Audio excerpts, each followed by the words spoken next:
Welcome, everyone, and thank you for joining us. My name is Blair Clark, and I am here with Dylan Tanaka today. Dylan, thank you for joining us. Hey, Blair, super excited to be here. It's been a long time since we got to sit down and really chat on camera, so I'm pretty pumped to see what you have in store for me today. Yeah, I'm excited too. I have been working really hard on getting getting an interview with him. I have known Dylan for a while. He is the founder of my favorite networking group. We're going to talk a little bit about that today. We're also going to dive into his journey because this guy has been around the real estate investing space for a while. And so I'm really excited to dig into just hearing about everything that you are working on currently and everything that has led up to this point in time. Awesome. Yeah, I'm excited to get started, and I'm an open book. So any answer or any question you ask, I will give you the best answer I can. All right. Thank you. So Dylan is the founder of the Michigan Real Estate Investor Network. Like I said, it's my favorite networking group to be involved in. It has been, excuse me, a huge benefit for myself and for my husband to be a part of it. We have been a part of your networking group for like almost the 6 years now. The people that we've met, the relationships that we've built, the things that we've learned have been so key for the foundation of our real estate investing business. And really, it's where I have found the things, the tools, the people that have allowed us to do the things that we've done in real estate investing. So at the time of this recording, the Michigan Real Estate Investor Network, it's a mouthful, but at the time of this recording, the networking group has grown to over 10,000 people are in that group right now today. So the first question that I have for you is, number one, what was your motivation for launching this group in the first place? And then also your motivation for growing it to the size that you have? Sure. So that's a perfect question to start with, Blair. And let's just get it out in the open right now. We never call it the Michigan Real Estate Investor Network. We just all call it hashtag the network or just the network, right?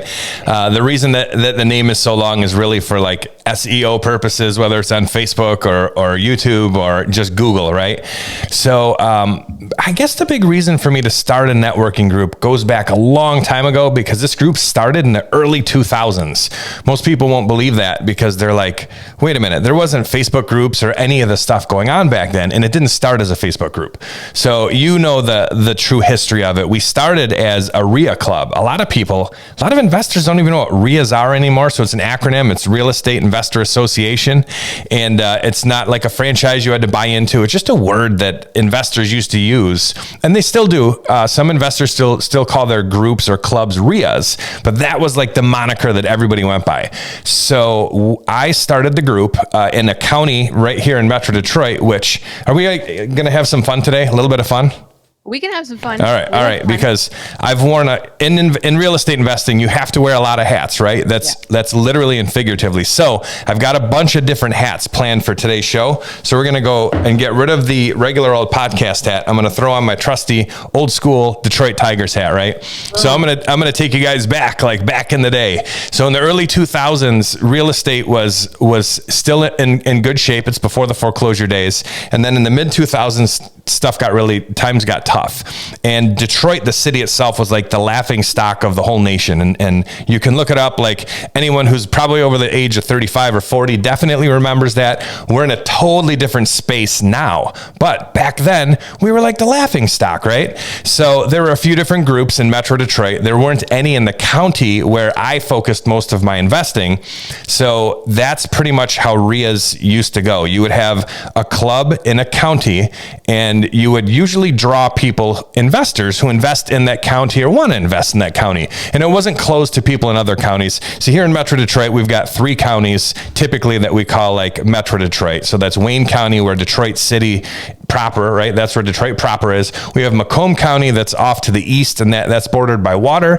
And then we have Oakland County in the west, and that's where like Automation Alley is, and that's where a lot of the engineering firms are, right? If you guys think about what's Detroit famous for, building automobiles. So not all of the buildings and companies ran out of Detroit itself, right? They branched down to these 2 counties. Then there's other counties surrounding. You guys have heard of cities like Ann Arbor and Plymouth and other big cities like that. But We didn't have a group way over in Macomb County. Again, dating myself, right? But I said, I got to start a group. So started a group. That was way back in 2006. From then till now, networking has totally changed, right? We weren't able to do interviews like this.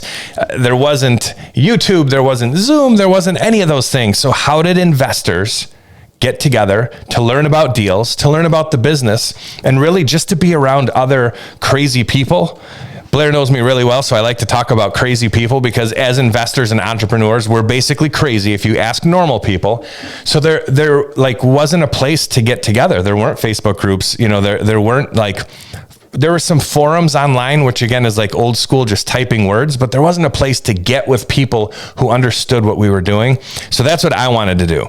I didn't want to just have to go to other networking groups, which I still do. I still support all the local reels. I support all the networking groups. If you're watching or listening to this right now, you need to be at a networking group. If you're going to be a real estate investor, whether you're already doing it or you want to get started, you need to be at these groups and meet these people.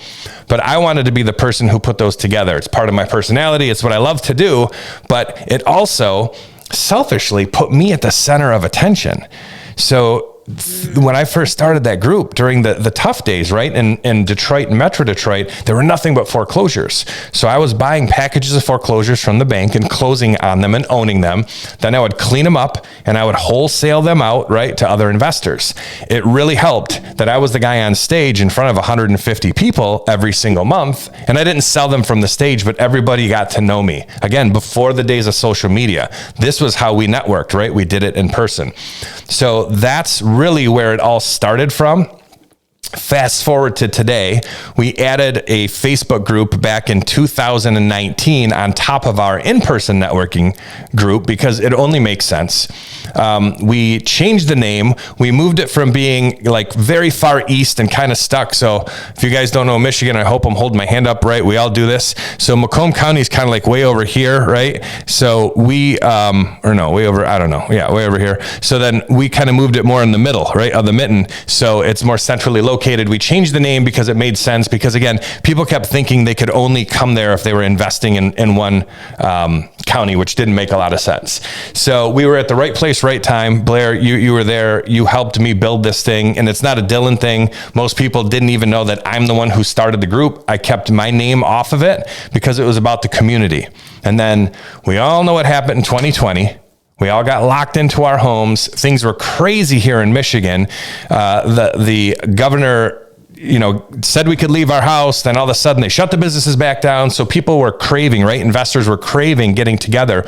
And that's when we were really able to like put rocket fuel into our group and build it up. And that's where some of our best members have come from today.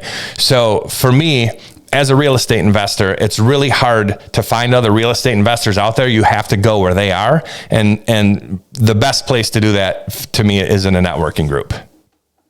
Yeah, one of the things that I want to point out that Dylan said is something that I feel like I get really preachy about when I'm talking to people who tell me, I want to get started in real estate investing. How do I do it? And the first thing that you can do that will cost you either no money or very little money is start going to networking events and just get out there and go to some seminars. $10 a month for some of the groups, right, in Metro Detroit to be in there for the whole year. It's $120. Come on.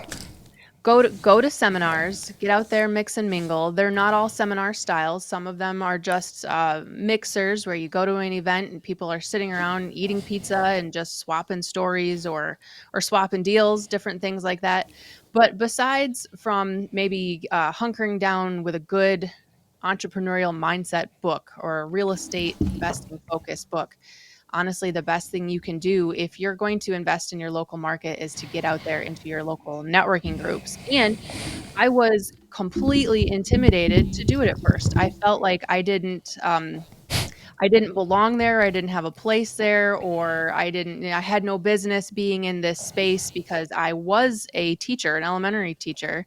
Then I decided to stay home and be a stay-at-home mom with my kids. And then all of a sudden I decided, well, we're just going to get into real estate investing and it's all going to work out. And it did all work out. 6 years later, it did all work out. But one of the best things I did was get in those rooms, and they're not intimidating. Everybody is so personable and lively. There's so many different personalities in that room, and yeah, so I definitely appreciate that advice. So if we fast forward to today, the networking group is conducted mainly where? So for the most part, we are in a Facebook group because it's the easiest place for investors to find you, right? We still have in-person events here in Metro Detroit. We do some other I guess you want to call them like education online.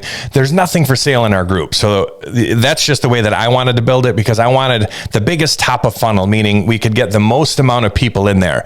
Because depending what business you're in, and a lot of real estate investors, when they get started, Blair, you know this, they're wholesalers, right?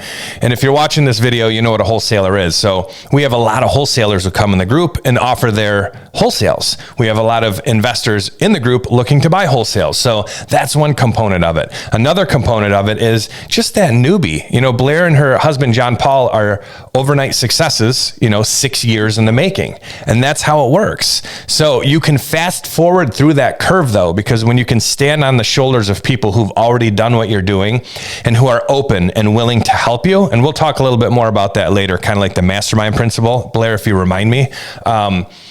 The network isn't like a true mastermind, but it's a place where you can come and you can literally learn how to be a little baby chicken, right, in the egg, before you kind of break through and then start hanging out with the other chickens in the in the coop.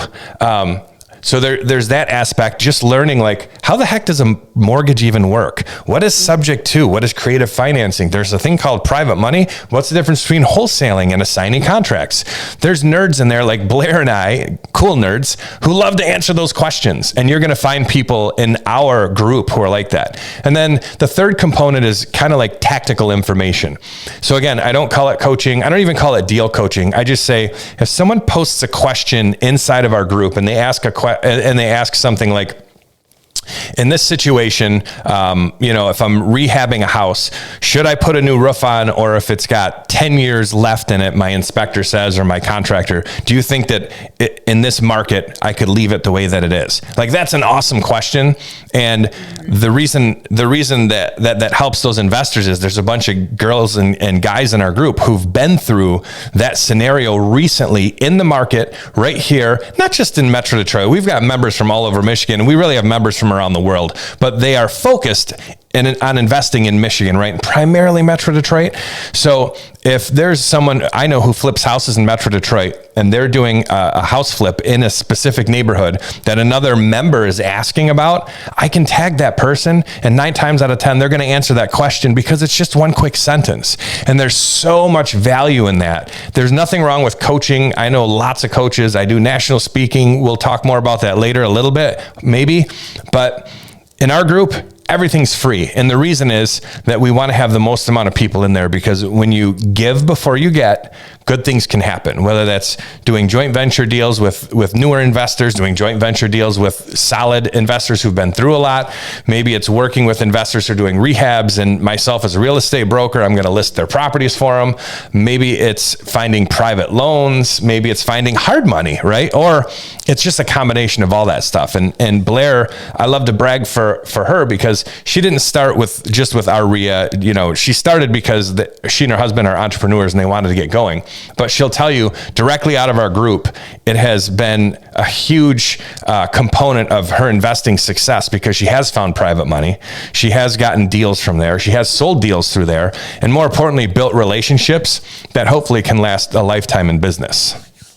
Yeah, one of the first things that I noticed when, so as Dylan said, the networking group was in person at first before we went virtual, and then COVID pushed it to even more of a virtual space, which I do appreciate. It allows a lot of people to interact who otherwise wouldn't be able to. But one of the first things that I noticed about your networking group versus others that I attended was that mastermind feel. I had just begun to learn about what that even was shortly before joining up with your network. And I was very intrigued by it, but I didn't really know how it worked.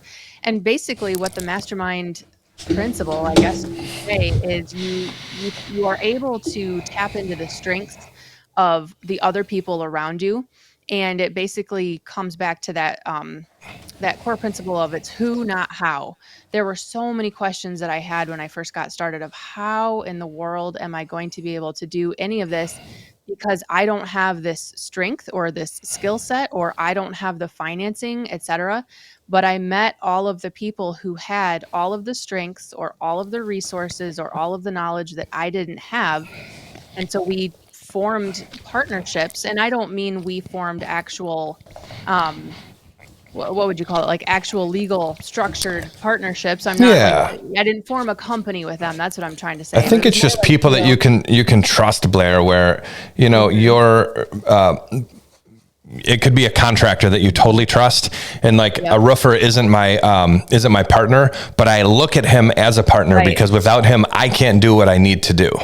Right. I was able to partner with those people who were able to get me from A to B or A to Z, or however you want to phrase it. So what I want to ask you is that mastermind quality that you bring into this networking group, where did you learn that? How did you study that? Where is it that you even get that from?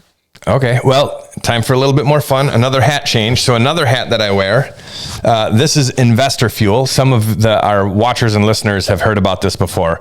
I started reading books like Think and Grow Rich. This is before the Rich Dad, Poor Dad days. You guys know, unfortunately, I'm a little bit older than I look and definitely older than I act. But I've been reading about the mastermind principle, which I don't know if Napoleon Hill is the one who truly engineered it, but he's the one who is probably known for, the author who's known for kind of bringing it to light. So really what a mastermind means is if Blair has a challenge in business, and let's just call it, we'll just use the roof again. I mean, it's really silly, but she doesn't know if she should put a new roof on a house that she's remodeling to sell, or if she should leave the one that's on there, right? So she has the debate with her business partner, who's her husband.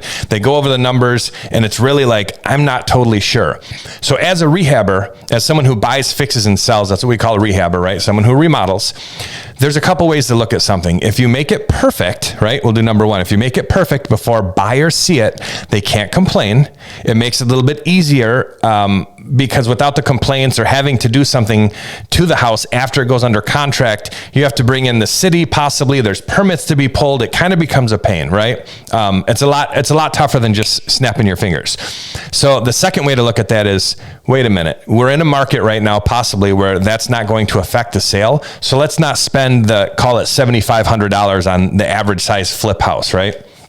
So Blair can bring that question, problem, kind of, or comma, challenge, or slash, whatever you want to say, throw it in the middle of a table. And she, myself, and 4 other people could be sitting at that table. And we would have 4 other investors, including myself and Blair and her husband, John Paul, all go through, just call it a 5-minute thought process of why they would add repair the roof, put a new roof on, or completely redo the roof, or just do a quick repair, let's just say, right?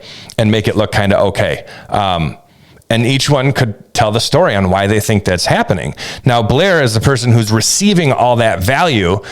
She's not getting yelled at by these people. They're not telling her what to do, but person one might say, Blair, I just went through this in that city is a pain on roofs. So if you're going to do it, you better do it quick. You better have permits pulled. You better have a great roofer, right? The next person might say, I just sold one, near that same city, and I had a roof with even less life on it than yours, and it didn't affect the sale, right?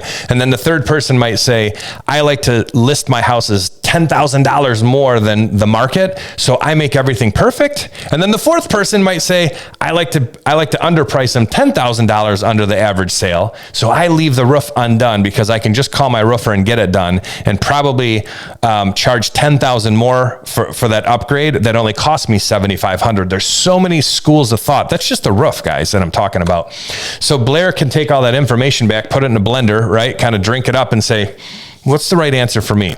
So that's really a part of the mastermind principle. It's helping you overcome challenges or kind of get to the next level. Now, when I pointed to my Investor Fuel hat, I've been a part of a nationwide mastermind for going on 7 years. It's called Investor Fuel. So I started as a member. Here's the premise. Basically, everyone in the group is doing somewhere between about 25 deals a year up to 500 or 600. So it's vast. And most of them are in residential, right? So it's not a bunch of commercial guys. It's not a bunch of people who are doing multi-units. It's residential investors, because we all have the same challenges, whether we're only doing 25 deals a year or if we're doing those 500 deals a year. So I went there as a member. Fell in love with the group. After my second year, the founder and owner of the group, Mike Hambright, asked me to come on and basically be his backup and help facilitate all of the meetings and all of the hot seats where the guys and gals get up there and kind of talk about those challenges. So I've helped coach investors who are doing 500 deals a year, so I can see what the big problems are, right? And then I also help coach investors doing 25 deals a year, which is not a small amount of deals, but in that room, it's the smallest amount of deals who are allowed to be a part of that group. So they're still uber successful. But then I've also coached people from our group, right? And I don't offer coaching. I'm not selling anything. You literally can't hire me as your coach, but I've helped coach people from day one, right? When they were just that little chicken. So I love coaching. I love helping. I just don't offer coaching. So I get to do it through the mastermind principle. And everything that I learn here, from those people doing 500 deals a year to 250 to 100 to 50, right? To those who are trying to get into that group, who are only doing 10 or 12 deals a year, still super impressive. I can see all those challenges and the steps that it took to get there. I get to steal all of that information and all of that wisdom and bring it right back to our group, which I'm willing to basically give for free, right? And it's not like I'm going to sit for 4 hours with somebody and work out their whole business plan, but I'll answer all those questions if they come to one of our events. I was just at a different networking event and I got thrown up on stage for the last half hour because they knew I could just kind of give. And that's what I did, right? Didn't ask for anything. Didn't plan on going on stage, but it's what I love to do. I love to help other investors succeed.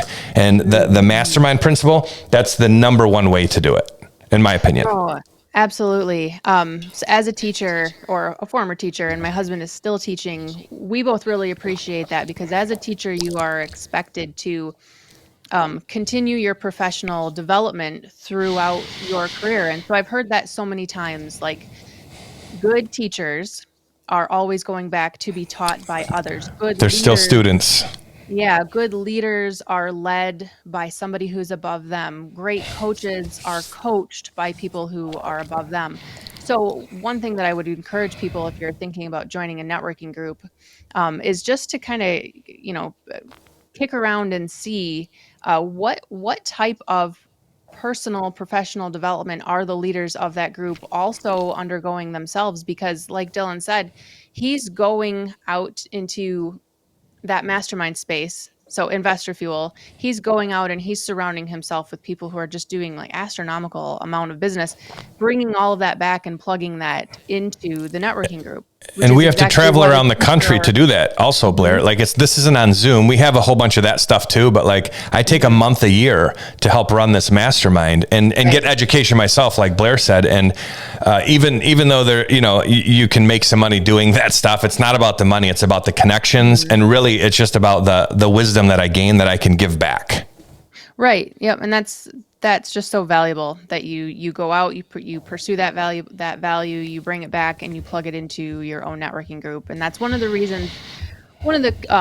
things that I think sets your networking group apart and makes it unique, is that you're bringing back that like strategic tactical component, because you're going out there and you're doing it.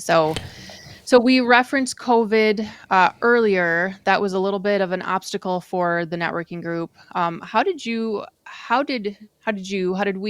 group navigate through that obstacle when all of a sudden our in-person networking doors were closed? Yeah, it's probably one of the things that upsets me most in business throughout my whole career, right? So I've been an entrepreneur for 25 years. I've only been in real estate for 20, but I dabbled. Maybe I was in real estate longer. I wrote some mortgages, did some things, but I wasn't what you'd call a real estate investor. I didn't buy my first house until 2003. So right before COVID hit, we rebranded. Super excited about that. We had some celebrities coming in, low level, like not low level to us, but some Metro Detroit celebrities. We had some athletes. Red Wings. Yeah, we had Darren McCarty, who's fun and crazy, and you know, so he came and he was a keynote. We had a couple of other corporate.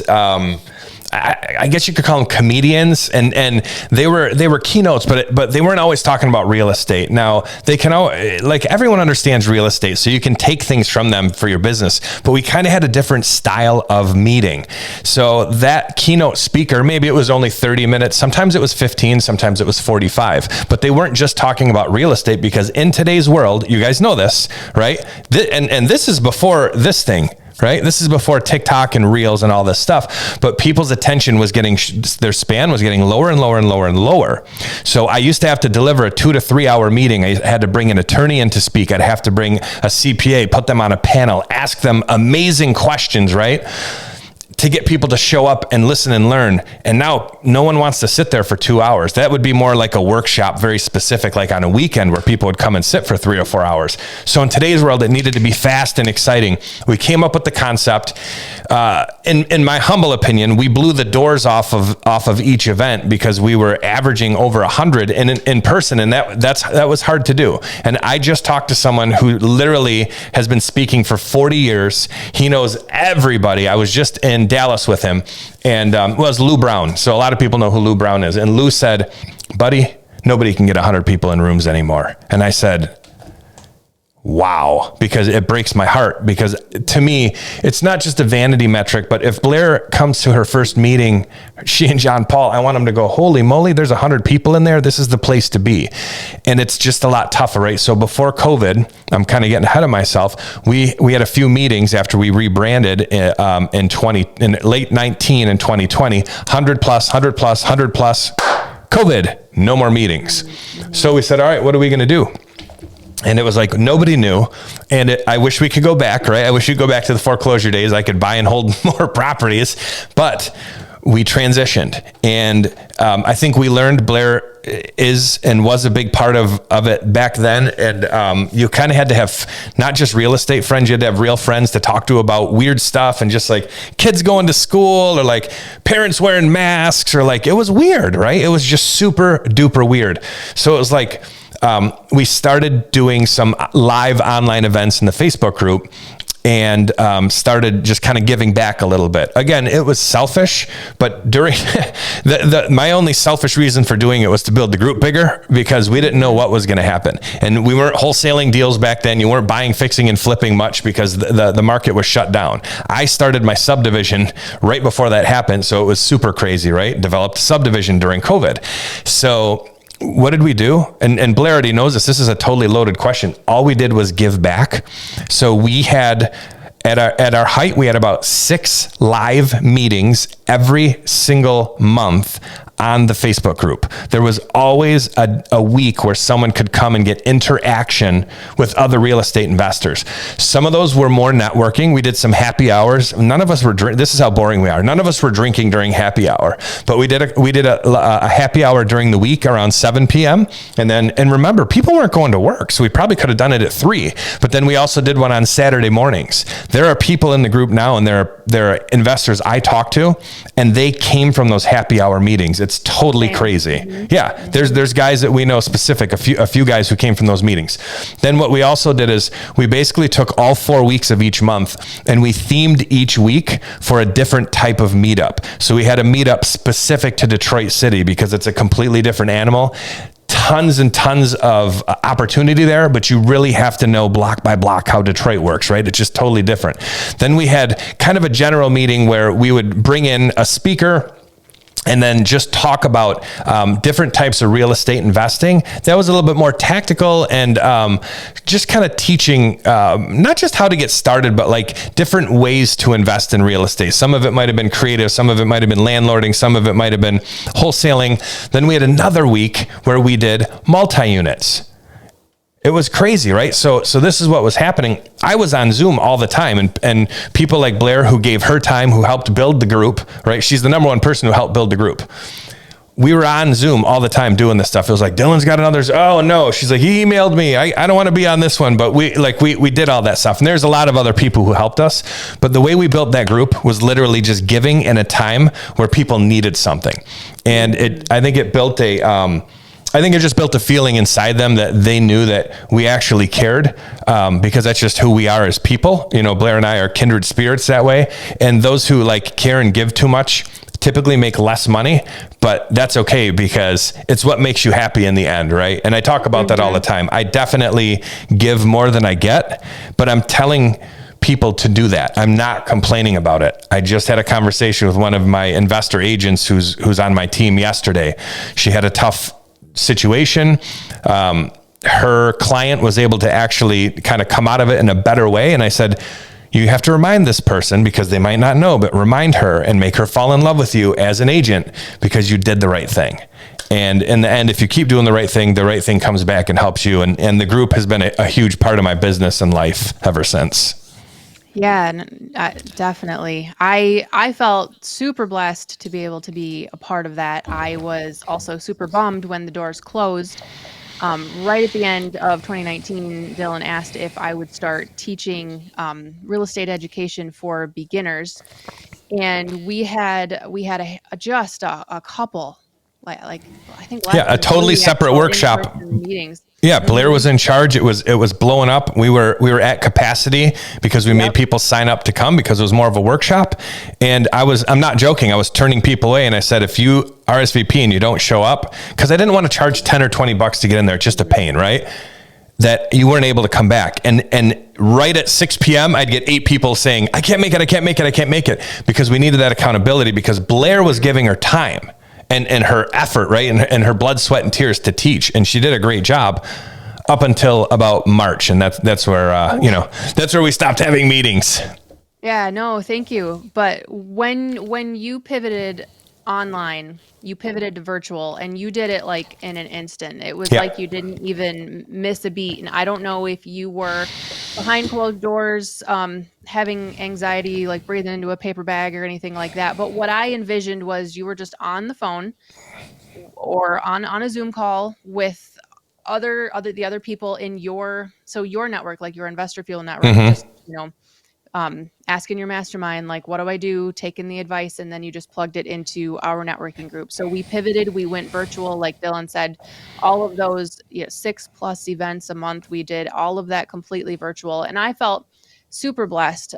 I taught my little monthly masterclass. We called it the masterclass, and it was information education for beginners. That And was the 4th week, which I was going to bring up afterwards because I don't want to steal Blair's thunder, but that oh was no, actually our most watched and attended live event that we did every month was the masterclass. yeah, that's awesome. That's awesome to hear. So all of that information that I sort of worked all of the kinks out and worked out my teaching style within your networking group there when we were virtual. And so all of that, I've taken that whole component now myself, and John Paul and I are teaching it over on our YouTube channel as well. So it was hugely valuable to me. It really like honed my skills, refined my skills, and then also it helped to put me out there, my name, my face, and ever since then, I have tons of people asking me questions all of the time because when you do that, when you put yourself out there in a networking group, people get to know your name, people get to know your face, and they just start thinking of you like you're the girl, you're the guy. So pivoting is the next thing that I actually want to pivot into in this conversation. That's one of the things that I have noticed and observed about you in the past few years that I've known you is when when times change or opportunities change or even COVID happens, right? Like life happens. You have this ability to just kind of turn on your heel and pivot into the next thing. So you briefly mentioned that you were building a subdivision. So I could list all of the things that I know Dylan has done, and I probably wouldn't get through all of it. But I've known him to be uh, a rehabber, a fix and flipper. I've known him to be a wholesaler. I've known him to be a real estate developer, owner of multifamily, owner of single family rental units. At one point in time, you were doing coaching, like way back in the day. So you've made a lot of different pivots that have just worked out really well for you. And that is another thing that I've really, whether I've said this to you or not, I've really walked away with that is, to me, what that teaches me is to not pigeonhole myself and don't just plug myself into one strategy or one lane. There's so many different ways you can take real estate entrepreneurship and branch off. And so I think that's the next thing that I want to pivot into is, what have been some of your latest pivots, in the last like year or two? Sure. So I'll take you back to that subdivision. We started negotiating on it in 2015. Didn't break ground till very early 2019. Had a few buildings up, 27 units we built, right? Had a few units up, 2020 hit. So we were kind of stuck for a year. I've had my real estate license since 2009. I had a business partner early on, like a lot of us do. He had his license from '03 forward. So I didn't get my license for like that first few years because like I was young, I was new, I didn't want to waste money. And then we had one owner who was a licensee and one who wasn't, because back then there was like all these different like things about agents hate investors, investors hate agents. It was totally silly. Got my license in '09, right? Did a little bit of regular real estate work here and there for my wholesale clients. Started out though, I'll go all the way to the beginning. Started out as a landlord. Then I started doing some creative stuff. So I did almost somewhere around 50 subject to deals in the 2003 to 2005 area. 2006, the foreclosures started to hit in Michigan, right? Then had to pivot to becoming a private money magnet because you had to have cash to buy the foreclosures, to close on them and resell them. And I know some cool guys out there are like, oh, there were ways to wholesale it. You weren't going to wholesale 10 or 12 a month doing something sneaky on every single deal because it's too hard to keep it all together. So I went on a mission. I got as much private money as I could find. I worked on that completely. And I really started working on finding private money, not hard money, not bank loans, from day one, because that's what I learned. That's who I learned was going to fund my deals. And the more dry powder that I had available to me, right, in the form of private money, the more deals I could do. So that all, again, luck, right? Just because I was working on it, bam, the foreclosures hit. Now I have the cash to buy. So averaged about 70 buys and sells for 3 or 4 years straight. Then Michigan finally started coming out of that market. What that taught me was how to be transactional. It taught me how to do real estate as an agent, because at that point I would wholesale about half of them, if not 3/4. So meaning like I would buy them, resell them immediately. And then like the other quarter were like not really great deals. So we'd have to like literally clean them up, like wipe them off, right? Take all the stinky stuff out, because in the foreclosure days, houses were really gross. We didn't have to empty them, but they still needed to be cleaned up. So then I would throw those on the MLS. So I started dealing with agents and seeing how agents acted, typical regular agents, and it was a different world. Then fast forward to being able to rehab again in like 2011. Then we ran out of rehab deals because everybody wanted to rehab, started knocking houses down and building new construction. So those of you who understand Metro Detroit or Michigan in general, this was in Royal Oak and Ferndale and Birmingham and all up and down the Woodward corridor, really one of the hottest neighborhoods in eastern Oakland or close to Macomb County, right? Then from there, started building more, right? And that's when that subdivision came to light. So worked on that subdivision. That was my big thing. So while I was working on the sub, I couldn't really rehab because the subdivision was about 25 miles northeast of where I was building in that Woodward corridor, that hot neighborhood, hot area.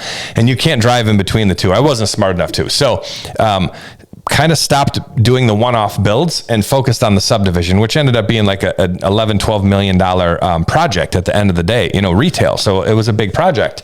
So as I was working on that, I still was running the network, right? I still had all of my friends here watching this right now. So I started wholesaling while I was building houses. It's totally crazy, but I was like in the two like widest, far apart things you could be, segments of residential real estate.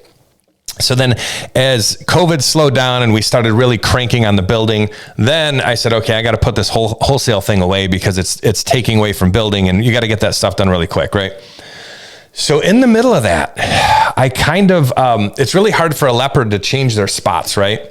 So in the middle of that, I started to like working on the retail side in real estate, which is really, really weird. Even though I've told investors from day one, before I was even licensed, like, you need to have a real estate license because it's a weapon that if you don't have, you're going to miss a lot of shots at opportunities. Well, I started working with a lot of buyers who were buying our houses that we were building, and guess what? They had houses to sell. So I started working with that. I started talking to some more of the people in our circles, different investors, and Blair knows who a lot of these people are. And I actually started listing houses for other investors. So at that time, I said, you know what? I kind of like this, and it's different. I actually get to kind of help and coach investors through rehabs versus just doing coaching. And coming out the other side, the way that they can pay me is they list their houses through me, and I'll act as a consultant at sometimes, right? And I'll actually help them plan out their rehabs if they want that work. I have lots of connections with contractors and all those other aspects that you need to know as a real estate investor, or sometimes help them find their deals. And in the end, calling it partnership, right, Blair? I don't get paid until they get paid. So I have a whole bunch of different packages, ranging from, a certain percentage to a lower percentage. And I'm talking about, you're just paying me a commission. But what's crazy is during that COVID time, what partially led me to that is Mike Hambright and I from Investor Fuel talked about how could we build a nationwide team of investor agents, because there's a ton of stuff happening right now, right? And in different states, there's 10 states as of this recording who are forcing you to have a real estate license if you assign contracts, which is part of wholesaling. So I said, here's time for another change. So Mike and I said, how can we do this? And I was the broker at the time and he wasn't. So he's like, can we just get licensed in 50 states? And we're like, no, that would be totally crazy. And in Investor Fuel, we've got 150 members from around the country. Most of them have their license, or their business partner does, their wife or husband may have it. So we said, why don't we bring this to our whole group and then everyone else everywhere? Because there are so many different reasons to have a real estate license as an investor, right? So basically the two things that I'm doing right now, Blair, it's almost in the same world, but I'm actively building my nationwide group of investor agents. And, again, there's like no fee to join into that mastermind. You just have to be on the same team as us. We don't even take any extra commission or any of that stuff. You just have to be a part, be willing to give a little bit, right? And there's a ton of investor agents from around the country who are already in this with us now. So anybody who wants to know about it, reach out to me, right? That's why I'm wearing the team hat, right? And if you guys look behind me, you see we call ourselves hybrid agents because we do both sides of the business. But what really changed and sparked in me was I found a way again to coach and help investors without having to be their coach. It was more like deal coaching. And it wasn't with getting their license and becoming a part of the team, but it's with me actually representing them as a listing broker, because I love negotiating with other agents. I love taking the investor through their own property and maybe helping them if they want that help. Some of them don't want that help. Some of them have been in the business a long time and they just love the way I do business, so they hire me. There's some guys who will only hire me, guys and gals, right? I'm not usually like running around looking for deals for them because I'm usually representing them as a seller. And then some of the newer investors who need a little bit of help, I've got, a consulting product for them also. And again, Dylan doesn't get paid until that investor gets paid. So I basically don't make money unless they do. And like I said, a leopard can't change his spots, or maybe a tiger can't change his stripes. I'm not sure which one it is, but for now, I've found my calling because I really love helping other investors, and by doing it this way. And they're the ones who are taking action, right? They're the ones who are actually like putting their life on the line almost, and borrowing private money or hard money and buying a property and learning how to remodel it. And at the end of the whole story, if that thing doesn't sell right, or if you don't have someone who's fighting for you to get those extra few dollars, or just whatever's most important to that seller, maybe it's speed, right? Maybe it's knowing that buyer's agent isn't maybe telling the truth, right? Because that could never happen. Well, I love to be the person to do that for people. So that's really what my big main focus right now is almost every day I'm working with other investors to help them get their properties to market and get them the most amount of money that they can get for them so they can do more deals. And getting my license as a real estate investor was something that good old Dylan harped on me for a while. Just go ahead and do it. Go ahead and do it. And it was not a difficult task at all by any means. It just required a portion of your time to study, take the course, take the test, do the thing, and then get it. But uh, as I was thinking about doing it, I was wondering, what brokerage am I going to go under? And I don't really personally want to do retail work myself. I just want the different tools and resources that having your license gives you. It definitely gives you an edge. You can hop on the MLS, and that's actually like the most accurate search engine, for lack of better words, to look up your homes. You can open your own doors. There's so many things as an investor that having my license allows me to do without ever having to do any retail work myself. So as soon as I heard that Dylan was doing this, I thought, yes, as soon as I get my license, I'm going to join up. And so I joined up with Dylan and the hybrid agents. I wasn't I don't think I was in the first group, your first wave of people that you took, but I was there. Maybe I was like in the teens or something like that. Yeah, you were you were But you were pretty early on for sure. yeah, but now you've built up this great group. And again, that networking, that mastermind component that Dylan has built with the networking group that Dylan has, learned and taken from Investor Fuel, he's plugged it right into the hybrid mastermind, and he makes himself available a couple of times a week. As a teacher, I call it your office hours, where you just hop on the group with people and they come on and they can ask you your questions. I've hopped on several times to ask just goofy little dumb questions that you are more than gracious about answering, but I really appreciate it. And then another component of it is, as soon as you said that you were going to start offering your services as an agent to investors, I said, will you list my properties? Please, please, because I have listed one of my own properties ever, and I wasn't very good at it. And the buyer's agent that came in, like, thankfully, she was fantastic and really experienced and really knowledgeable. And I felt like, I was selling one of my fix and flip houses, and I felt like the buyer's agent held my hand through the whole transaction. I was so grateful for her. But so I learned through that experience. Okay, one of the reasons I got my real estate license as an investor was because I thought I was going to want to list my own houses, but I realized there's a lot more to it than I thought. There's negotiation skills that I really am not good at. There's the whole transaction coordination process. Um, there's all of the time. There's all of the time spent on the phone, etc. And none of that is difficult. It's absolutely things I could do, but it's like, man, if I could if I could outsource this task, just like all of the other admin tasks that I outsource to the assistant that I have, right? At a certain point in time in your entrepreneurial journey, regardless of what industry you're in, you need to start outsourcing those tasks that just eat up your time. Because one of the things Mm-hmm. I've realized in the last couple of years really is, like, I need to really focus my time, effort, and energy on those things that I really excel at, and then also I actually am passionate about, the stuff Right, that you I have to actually like want what you're to do. doing. Right, right. I really, really don't want to do the types of things that I feel like I'm dragging my feet toward. So listing my properties is just not a skill set of mine. So I thank you, Dylan, because you have been listing our properties for us for the last few years. Um, and another thing that I tap into Dylan for as a resource is, when we first get that property under contract, I'm firing off pictures and I'm giving him information. And sometimes I'm having him come out and walk through the property before we even start doing any work to it. And basically, it's like, whatever Dylan says to do, that's just what we're going to do. And again, that just saves us like so much time, so much thought, so much research. It's just like he kind of goes down this list of like, okay, do this, do this, do this, do this, do this. And it's not just the retail agent side of it.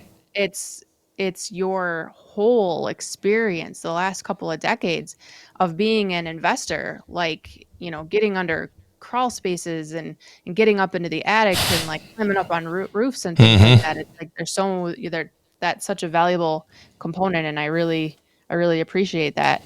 So you've been able to bring I guess you'd call it your unique ability, for lack of a better phrase.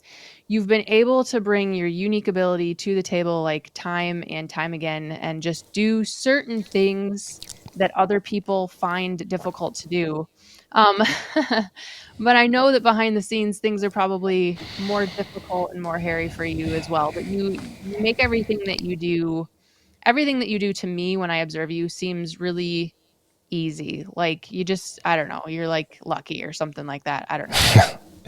Yeah, so that's my next costume change. Actually, I'm glad you used the L word. So whether you guys use the term lucky or blessed, I am super duper lucky.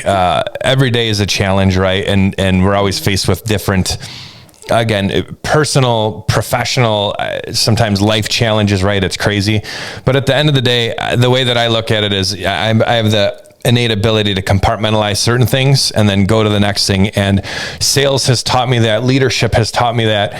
Blair, you talked about you and John Paul know how to rehab your own houses. And I'm more than happy to come by anytime, of course, like during the remodel. But my goal, if I'm working with somebody, no matter in what capacity, but especially in this kind of new thing that I've built over the last few years, it's not even new, right? Last few years, is I want you to say, and this is what I did with coaching, because I joined Dylan's coaching. This was a long time ago, right? So my coaching was like $250 a month. It was crazy. It was in person. I had dinner meetings. I was going to people's rehabs. I was nuts, but I learned how to coach. I really did. No one taught me how to do any of that stuff. I did it totally on my own because I was asked by members of our RIA to be their coach. And then when I offered it out, I had a bunch of people join. So I was helping them do deals. And my goal in my mind was, if they do one deal a year, and I can save them more than the $3,000 that they're paying. And I was given a lot. If I could save them more than that, then why would they ever leave coaching? Not to mention, I could wholesale houses to these guys. I was helping them find private money. Sometimes I was funding their deals. Sometimes they were wholesaling deals to me, right? Then they're never going to leave. They're never going to leave my sphere. So it's really, really easy to save somebody $3,000 on a rehab. It's really, really easy to help list one of their houses and sell for more than the average agent might, or even that they might, because they just don't know all the intricacies. And not all the time, or it might just be saving them time. So that's my goal. My goal is I list houses for a lot of licensed agents who flip. And people are like, that makes no sense, right? Well, for some reason it does to a dozen or more investor agents that I know that already have their license.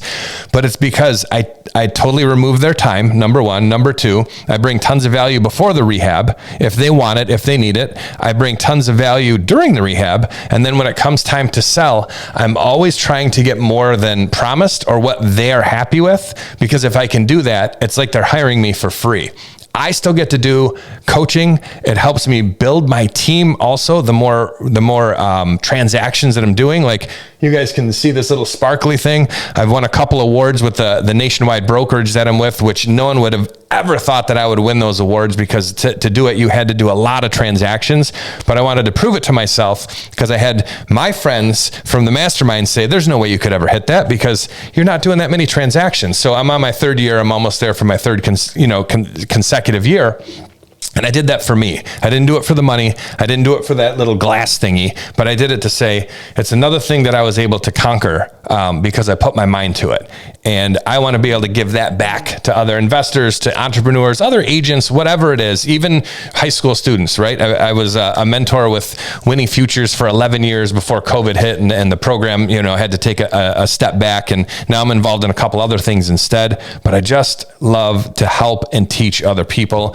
And then it's really great if you can actually make money while doing that. And I think kind of with this whole hybrid thing behind me, that's the way that I've been able to figure out how to do that, because then I can continue to do it. And if I can continue to help you guys have more success, not just you guys, Blair, but you guys who are listening and watching, that means you're going to be in my life longer. That means you're going to be in business longer. And ultimately, there's more that we can do. Because for me, I just want to be on this journey and have fun.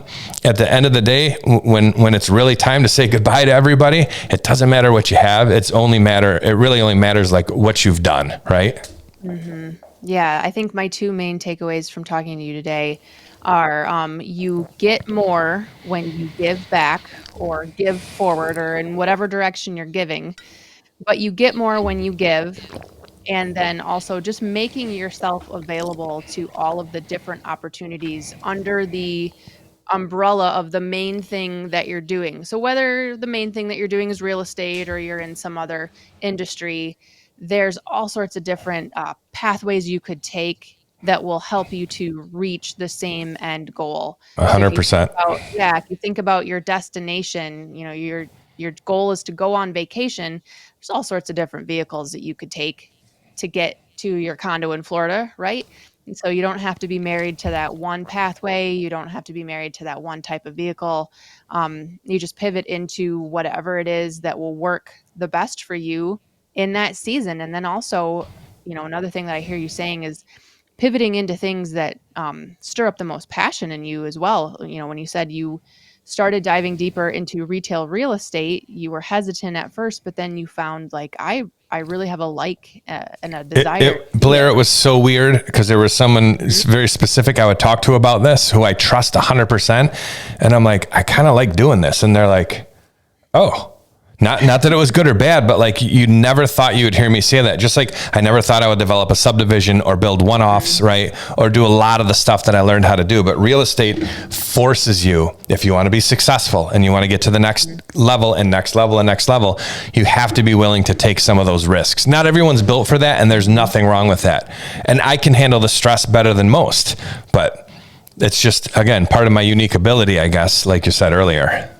Yeah, I think when you set your eyes on like a main anchor goal or a main anchor outcome and you just keep trudging along toward it, you really, I mean, personally, I have really discovered so many things that I am capable of doing that I never would have pictured myself doing or dreamed that I would have been capable of doing. And last night we did a quick workshop on YouTube, and John Paul was talking about Mm-hmm. how when we first got started, he was using YouTube, and we call it YouTube University. You know, he's a high school choir teacher, but he also can rehab a house pretty darn well, at least Yeah. now, because With his own hands, yeah, most of it too. put himself out there and just discovered things that he never thought he was going to be able to do. So for anybody listening to this, if you're listening to Dylan's whole journey here and you're just thinking like, well, that all sounds really well and good, but I never could. Well, I mean, 20 some years ago, you know, Dylan probably wasn't thinking he'd have this laundry list of, you know, accomplishments or et cetera as well. It's just you set your eyes on the main thing and you just kept moving forward. So thinking about that person that's watching and thinking to themselves, okay, so Dylan's doing all this really cool stuff, and I would like to replicate the cool stuff that Dylan is doing. But thinking of that person, they're just getting started with their journey, or maybe they're just a year in. What advice would you share with that person? The first thing is build your network as large as you can. Don't count on banks to fund your deals. Don't count on hard money lenders. Don't count on any of these nationwide hard money lenders. We all know the names, these DSCR loans. At the time of this recording, mortgage rates are at 7.625, the highest they've been in 12 months. I'm doing more retail deals with other investors now than I've ever done because we think differently. But you can't put your destiny in someone else's hands. So the reason I say all that number two is start looking for private lenders. That's a whole different story. If you guys are watching this and you want to learn more about private lending, reach out to Blair, reach out to myself. We've done tons of videos on it. We'll do a ton more, tons of content. But number one is you need to be super connected, right? Because in today's world, we're much less connected. I have it in my goal setting planner, and I'm not kidding, to be out 2 nights a week. And it doesn't have to be drinking or you know, doing things that aren't like healthy, because I'm trying to be healthy also. Like always I'm you know, staying healthy. But it's like you gotta find hobbies that you're passionate about outside of real estate. But if you're not quite there yet, get to a darn meetup every single week. And if you can't because you're on third shift, right, and you work at GM or Ford or Chrysler or whatever it's called now, get on Zoom and sneak your headphones, because I know you guys can do it, right? But get super connected. Be willing to get out of your comfort zone and just come and shake hands. So one of my good friends, Blair met him finally. Chris Griffin, right? Real estate agent. He's going to be one of the most successful people I'll ever know, and he's only 30 years old. He came to one of our recent events, if you remember, Blair. You know who I'm talking about, right? I'm looking in the camera. I'm not watching her shake her head. And he walks up to everybody. He's like, "Hey, I'm Chris. I got a couple Airbnbs. What do you do?" You can't not like the guy. So you got to think like that, right? You have to be uncomfortable, because like Blair said, when you come in those rooms, everybody else is uncomfortable anyway. And if you're tough enough to stand up and say something, or end up on stage and grab the microphone and offer a property, people will look at you completely different. Just think about this. I get to coach guys and girls from around the nation who are doing tens of millions of dollars a year as real estate investors, right? I haven't done that much, but I can see things. I can help massage their business to make it better, because that's one of my passions and something that I'm good at. You're going to find what you're good at, but you're not going to know unless you're out there talking to people and you find out what they need. I found out that real estate investors need an agent who actually knows what they're doing, right? Yeah. As a real estate investor, I know what they need, because that's who I am. I am that man, right? The same person. So number one, network. Number two, go find private money, and it will change your business forever, because you can use it. You can buy a restaurant with private money. You can flip cars, right? You can do anything that you want with private money, as long as that investor trusts you and wants to do business with you. And I think the third thing is never stop learning. Sometimes I go on those waves, Blair, and I'm sure you do too, where it's like I'm crushing my Audible, and then I stop listening to books and I start listening to podcasts, because I kind of need to take my brain out and wash it a little bit, because I've just taken in too much information. But it always goes back to me picking up a book, getting to a seminar, turning my brain off, getting rid of all this electronics, and just sitting and listening and learning. Doesn't have to be real estate. So that could mean church for some people. That could mean real estate for some people. That could mean just, self-help or goal setting type stuff, but always keep learning, because it just brings you back and keeps fixing your foundation. My good buddy, Trevor Mock, who owns Carrot, Blair knows I talk about him a lot to her, some of the wisdom I've learned from him, and everything that he teaches in his higher level coaching and consulting groups. It's all foundational. They get super tactical too about online stuff, but it's all about mindset, because if you don't get this right, everything else screws up, right? So if you're an athlete, or if you've ever done anything physical, whichever way you turn your head, your body's going to move. So whatever your head's doing, the rest of your world is going to do. So you got to get your mind right. So get out there, get networking, go find private money, start building your private money army right now. That's the one thing that everyone in Investor Fuel, everyone meaning 85% of the guys and girls in there, talk about, is how to find more money. And for years, I was not looking for private money. I had more than I needed, because that was the first thing that I focused on. And then, like I said, number three is just get out there and keep learning. Yeah. Okay. So 3 things from that. Number 1, can't put your destiny in other people's hands. I wrote that down. That one was a writer downer, folks. Can't put your destiny in other people's hands, which is something that I've been trying really hard to implement 2023 and in 2024, is just pulling the outcome of the thing that I want to do out of other people's hands, and giving myself more power and control. The second thing that you said was mindset matters so much more than we were taught in school. Your mindset, your personal growth and development. I was not taught any of that in school. From the very end. Whatever grade that would be, 17th grade or whatever, all the way down. Yep. Is it 16th grade? Maybe all the way down. I'm joking. All the way down to kindergarten. Maybe they taught us that stuff in kindergarten, first grade more, Blair, when you're a little kid, they teach you that you can do anything, you can be anything, just as long as you believe. And then you get into upper elementary and beyond. And and they'd say, you can't be an astronaut. It all becomes about the education component. No. So mindset for me has been a huge thing, because your mindset matters more than you think, because you overcome the obstacles that you face in your mind. It's not actually out in the physical world. You are overcoming those obstacles that you face internally. And Yes. that's how you're actually changing your external world and your external situation, which pivots into the third thing that I want to point out is private money, the importance of being well funded so that you can move forward and you can do the things that you want to do in your business, and build and grow. Because I believe the number one obstacle that people face, if you were to ask them, well, why don't you just, let's just say, we'll choose fix and flip, right? Well, why don't you just fix and flip a house? When people give all of their objections as to why they can't, I believe if you really got down to the root of it, the main reason for people is, why can't you do that, is because I don't have the money. So if you were to give somebody the funds, or if the funds were there, if the money was there, I think people would be able to do whatever it is that they wanted to do, in so many different arenas, not just real estate.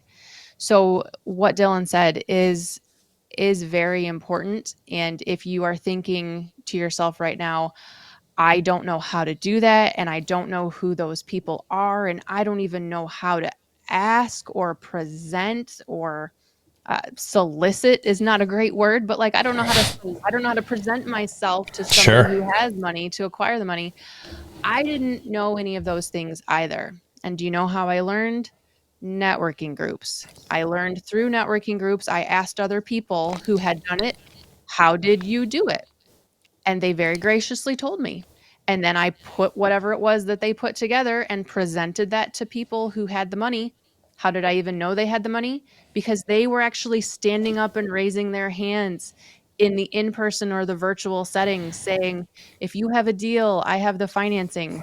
So I put Everybody those everybody wants to pieces flip houses together. until they find out what it takes. But and a Right. lot of people understand it, and a lot of those people have money, Mhm. but they don't There are want to do the more, yeah, actual work. So you there are can more people than you partner with think. them.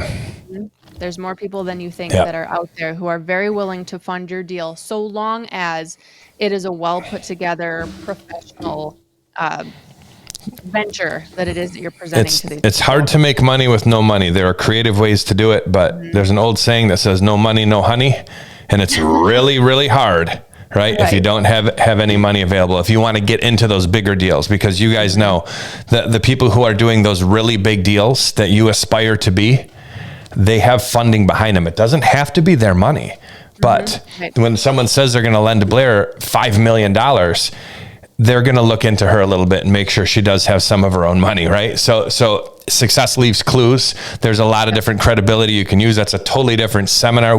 I could spend the rest of my life teaching people how to get private money, and I'm not even an expert at it. I just focused on it and learned, as a relationship person, learned what it took to get there. And a lot of it was the success I was having early on in real estate. It doesn't have to be really successful, because it's just grinding hard work, right? But people saw, you're buying houses, you're selling houses, you're buying houses and you're Mhm. selling houses, and you're telling the story about how you do that, not just with private money, but how you find the deal, how you get it fixed up, how you had the money to buy the deal, right? And then when you sold it, how much money you made, how much money the lender made. It's called a case study. There's a lot of easy ways to do this. It brings you a ton of credibility. So Mhm. Yeah, super yep, important. and yes, and how we did all of those things is, just by building a very solid personal brand and being very intentional about everything that we put out there for the world to see. So for some of you who are using social media as your personal dumping ground for your weird and your weird and aggressive polarizing thoughts, and you think you want to get private money, stop it. Stop Yeah. doing that. Number one But advice for that. So one of the things that you said was, it's very important to continue your education and continue your personal professional growth and development. One of the first action steps a person can take, outside of networking, is start hopping on podcasts, watching YouTube videos, listening to audibles, reading books. What would you recommend to somebody? Do you have a podcast or a YouTube channel or a book or something like that you'd want to recommend? Well, I guess it depends on where they are in their journey. Mhm. I have never hyper focused on too much real estate education. If I wanted to learn how apartment buildings or syndication works, there's books for that kind of stuff. I think everybody can go to Bigger Pockets. It's a safe space if you haven't been there before. I think using our group, right, and asking questions, you don't have to answer anything. You can just ask questions. You can just lurk and read. But I'm really big on mindset because again, like I said, wherever you turn your head, your body goes. So to me, it's building that belief in yourself. So we talked about those three components. Like you have to network. I think these are my three components. You have to network, you have to find private money, and you got to keep your education going. You could put 1 and 3 next to each other and the private money back over to 3. Because when you do talk to people, you want to sound like you know what you're talking about. But people can also see and read and feel and hear. Nonverbal communication, they say, is 95%, right? That's what I study, Blair. I study books and seminars on, on body language and on human psychology and why people think the way they do, so I can help influence them to make the decisions I want them to in business, and make sure that I'm eliminating what's stopping them possibly, or building up what they're looking for, because a lot of people don't know how to ask those questions. So I focus on some high level stuff like that. But I think, like you said, like there's nothing wrong with watching football or WWE or whatever you love to watch. But the more garbage you put in here, the more garbage is going to come out. You're just not thinking about that stuff. I've lost every one of my high school friends, just about my close friends. You know why? Because I'm hyper focused on making myself better. I'm at seminars constantly. I'm speaking on stage. I'm helping people make money. And I'm not sitting around watching the Detroit Lions, who had their best season ever, right? I did watch some of those games, but I didn't have a football Sunday, right? I mean, like, I don't even have regular TV, so I had to figure out what app to watch it on. It was craziness. But my point is, yeah, I'm so focused on doing this stuff. This is what I love to do. So take out as much distraction as possible. And I'm not saying you have to be super weird like Blair or myself, but like have some of those hobbies, but make your hobby learning and making yourself better. And I think goal setting, I don't care which planner you buy. I literally, gosh, I wish I could show it. Maybe I'll take a picture and post it on the comments of this. I've got a bag of planners that are empty, like one of these big plastic grocery bags. I'm not kidding you. And I just found another one that I like. But get it out there, get writing, set your goals, right? Learn how to set goals. So maybe like 3-week year. What's it called? 3-week year? What's that book called? That might be that 90-day year, 90-day whatever. That might be a good one. Okay. So it's no 3. It's not 3-week year.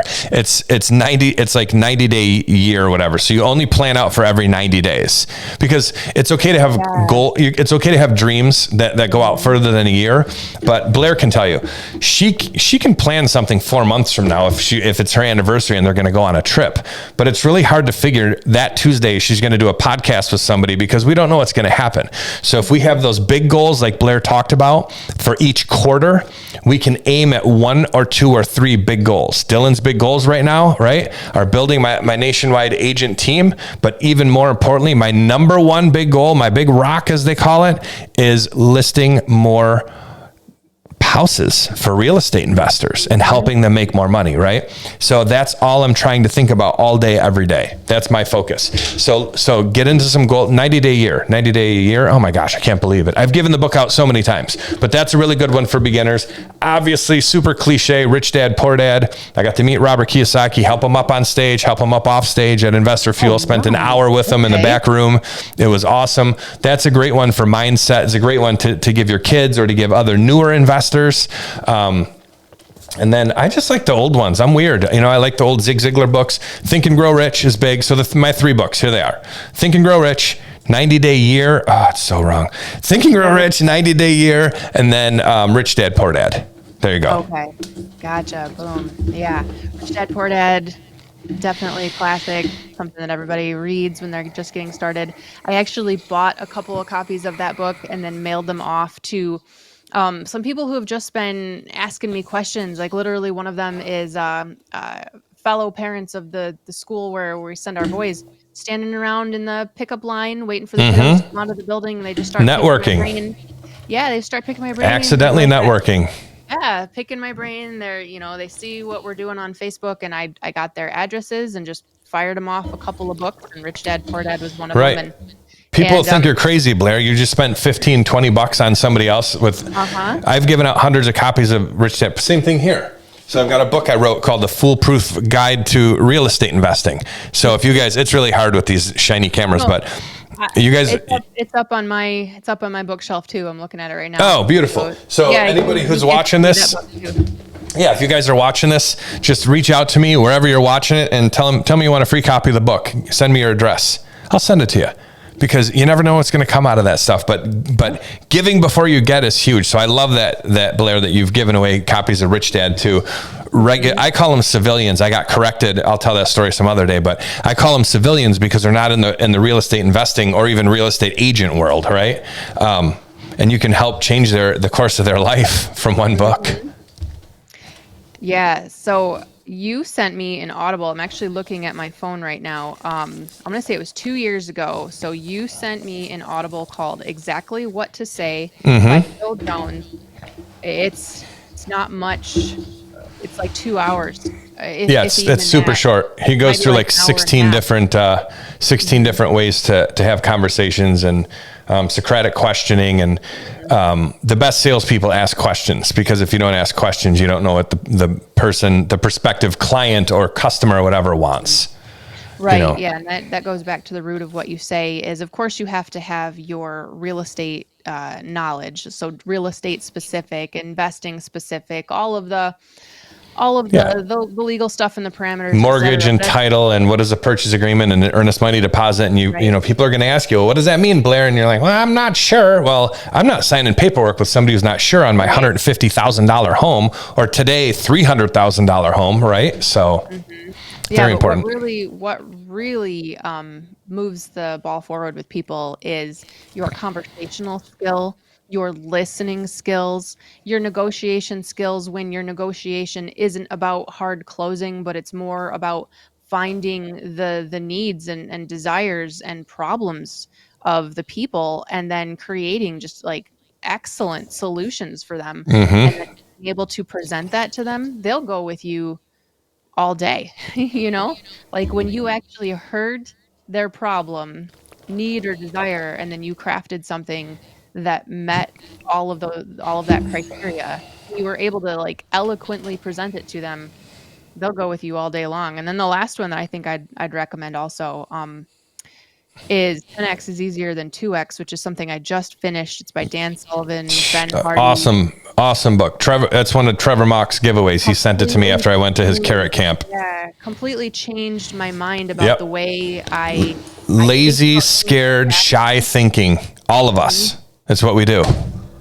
And so what you were trying to come up with, that 90-day year or something like that, is actually just learned about that. So I don't know the actual book that you're referencing, but they Dan Sullivan and Ben Hardy teach on that, like taking super simple, 1 quarter at a time. Yeah, rather than trying to like consume the whole year in one bite, like take it a quarter at a time. Yep. So 10x is better than 2x is a great book. It just makes you think differently. I had a joint venture recently with someone, and I sent that to them because they were thinking small, and they weren't able to expand their horizons. So the joint venture subsided quickly because, for me, it's got to work certain ways like that. If we're going to go for it, we're going all the way.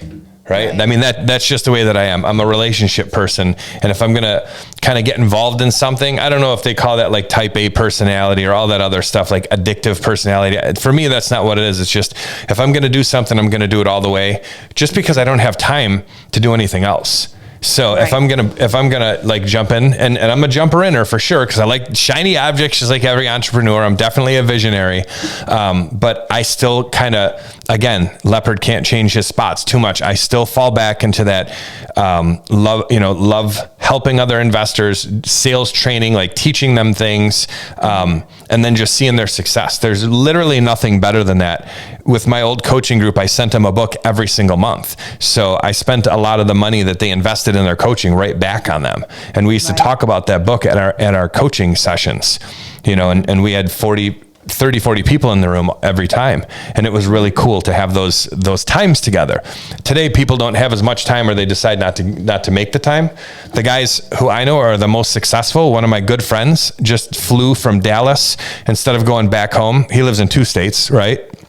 Instead of going back home to either state, he flew out to Fresno to a huge event that another one of my friends was putting on in my other friend's private plane. Not like they didn't take like the $50 million or whatever, how much they are, $300 million private plane. One of my friends is a pilot, and he flew both of them from Dallas to Fresno.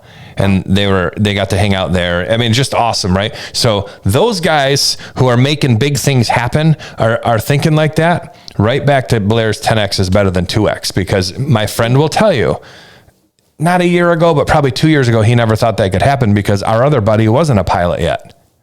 And just the importance of being in rooms with people who can change your life just kind of starts showing itself more and more, I think, as you graduate in business. Yeah. I've heard somebody say before, if you feel like you are the biggest person in the room, it's time to get into a bigger room. You want to be the dumbest person in the room, and that's not a lie. This has been a great conversation. I've got one final question for you, Dylan. And that question is, there's going to be a lot of people after watching this who would like to connect with you. So where can they find you? How can they follow with you? How can they follow you or connect with you? First, though, before I forget, I got to give a shout out to the one and only Elena Danger. You guys don't know, we didn't talk about it. I have a 9-year-old daughter who is doing really well in school, and she's one of the happiest kids you'll ever meet. And she has started creating content on some of these kid apps on her own, not because of me, but she just loves doing this stuff. So her and I made our first couple like legit real videos yesterday for one of these kind of kid type of TikToks. And she's going to freak out when she sees me saying this, because she's been watching me do Zooms and stuff all through COVID. I mean, that was 4 years ago. She was 5, and I was doing Zooms all the time when it was just her and I at home, so it was awesome. So Elena Danger, I love you. And how to find me. So there's a million different ways. The easiest way is just to go to dylantanaka.com. I basically have just a page up with a bunch of different links. So I'm still not just singularly focused. It's never going to happen. I can't stop myself. My paid mentors, my free best friend mentors, people who are way smarter or wiser than me, who are not where I am yet in business, all say that you can only focus on one thing, but there's a few different things that I still do. So I still have a dylantanaka.com kind of splitter page where if you want to learn about joining the hybrid agents, there's a link to it, right? If you want to talk to me about the different consulting packages that I offer for listing properties, there's a link to it. If you just want to go to my social media, it's on there. Otherwise, you guys can find me, mostly in the Facebook group. I think most of the people who are watching this are going to be a part of Michigan Real Estate Investor Network, hashtag the network. You guys can just DM me, reach out. It might take me a while to get back to you because I literally it's crazy because of the group. I get hundreds of DMs a week, and it's hard to go through them all. And you guys know there's so much spam. But if you post something in the group and you tag me or you tag Blair, I guarantee we'll answer it, because not a lot of people do that. Right. So, tag me. But if you're outside of Michigan, or if you just want to connect with me and learn more, just go to dylantanaka.com. It's wherever the show notes are. You guys will find a link. And Blair and I will be doing a lot more stuff like this online that you'll see, because we're both content creators. We love it. And like I said, every time I get away from it, I get pulled back in. I've got a whole studio at home. I'll show you guys one day. And Blair is totally upping her game. Just started her big YouTube channel semi recently, focused on real estate, and her subscriber count probably went up 15% yesterday, because I know what she started at yesterday and I know what she's at now, and she's probably super excited about that. So make sure that you follow Blair Clark. Don't worry about Dylan Tanaka. You'll see me somewhere, but make sure you're not missing Blair's stuff, because it's great. Oh, thank you, sir. No, I appreciate that. And from my sons, Jack and Ben, if Elena starts a YouTube channel, let us know, because they'll start following Miss Elena on YouTube. It's funny because we kicked off the YouTube channel officially last night, and my son's in the office as we're trying to put things together. This is my youngest one, Ben, and he's just like, "Are you doing this because you want to be famous?" And I was like, Right. "No, go away, mommy's recording." But no, yeah. So Elena, that's so awesome that you're that's like her own little entrepreneurial journey she's going to go on. She's going to have everything tweaked and figured out, and by the time she's out of high school, taking over the world. That's the plan. Listen, I'm She teaching goes her through. lighting. I'm teaching her lenses. I'm teaching her, the Awesome, background, the audio. I'm teaching her everything. awesome. So hopefully she'll be a lot further than me, a lot sooner. That's my Yeah, biggest goal in that's life. the goal. That's the goal. Whatever, whoever's watching, if you are a parent or you intend to become a parent, everything that you learn and reap and gain in this life, just pour it on your kids so that Hmm. by the time they are, at those adolescent years, they can just get out there and crush it, and they don't have to go through the years and years of spinning their tires like we did. Yep, Trying to figure this exactly. all out. Not really, for me, not really making any headway till my mid 30s. But all right, anyway, fantastic, fantastic. Thank you so much for this interview, sir. All of you, go to dylantanaka.com right now. Click on all the links, follow all the stuff, subscribe to everything. And we really appreciate your time, Dylan. Tons of wisdom, tons of golden nuggets. Really appreciate it. Absolutely. Absolutely. And like I always say, I'll catch you guys on the flip side. All right. Thanks, everyone, for watching. We'll see you next time.